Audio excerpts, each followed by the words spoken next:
need to face up to their flaws and take more responsibility for their behaviour. But is it really hard being a man? Scotty has joined us now. Hi, Scotty. Thanks for coming in.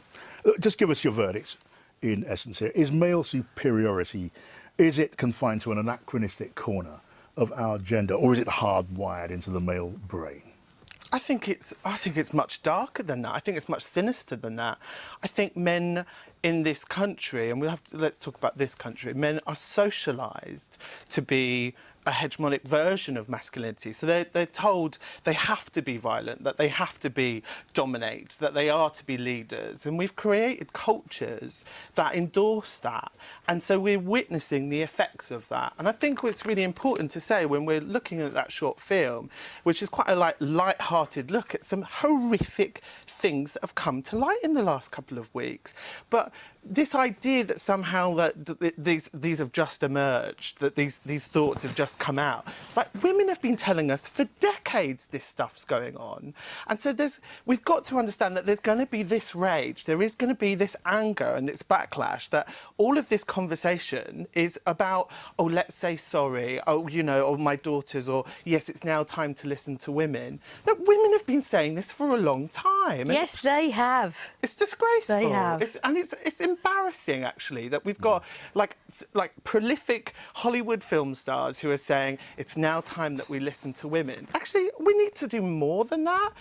You know, like, it would be really easy and in their capacity to be able to sign contracts in which they see the contracts of other women that are playing alongside them and make sure they're being paid the same. And you don't see any signs of attitudes changing.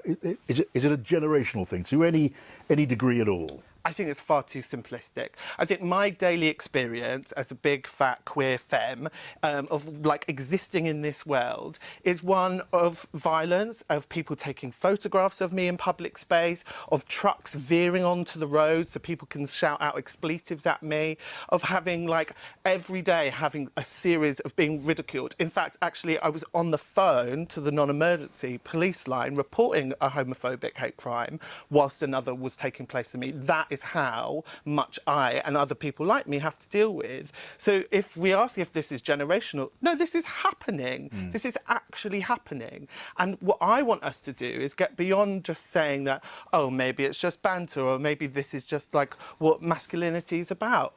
We've got to start really critiquing this and start looking at it. And I guess that's what I'm trying to do with my artworks around the country, is have conversations that go beyond the echo chamber. You do what you do with your arts. Have you got anything else by way of a solution or the beginnings of an answer to how to make things better from your point of view?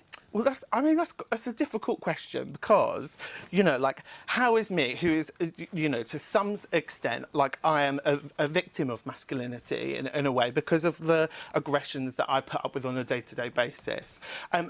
Why is it that, like, us, why is it like queer, trans, non-binary people, why is it us who's got to come up with the theories to be eloquent enough to be able to say, this is how we disable toxic masculinity?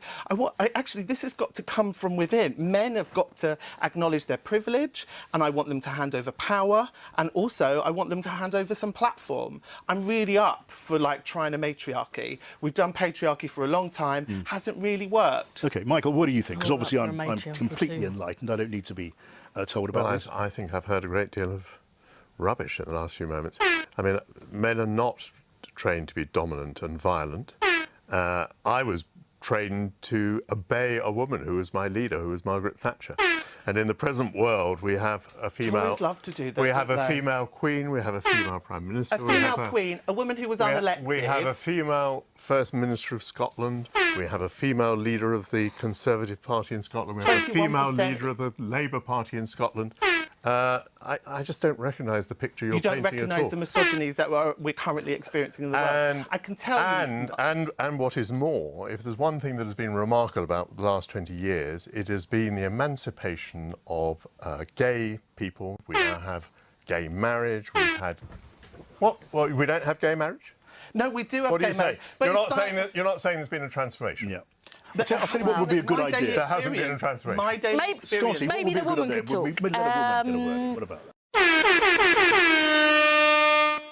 So, you know, This isn't just confined to the movie industry, it is everywhere. I experienced it when I was a kid growing up in Watford, being groped when I was a waitress and when I was working a Saturday job in a computer store, going to the boss and then telling me to just ignore it or avoid the person. And this is about power. I think that every single organisation in the land, every public, private, every political party should be looking at, can women speak out? Who can they go to? Is there a proper process there? And I also do think that it is about women speaking out, but also men saying to some other men, this kind of behaviour isn't acceptable. And we get accused of being prudes and prim and proper if we get angry that someone said something to us, but that's because we never know where it's going to end up. It clearly, you know, my brother, many of his friends and many of my friends are not like that at all, and things are changing, but there's still far too much going on. Okay, Liz, I'm going to have to live up to every possible stereotype and stop you and talk over you and wind up the programme. That's your lot for... You didn't frankly have the balls to put country before party.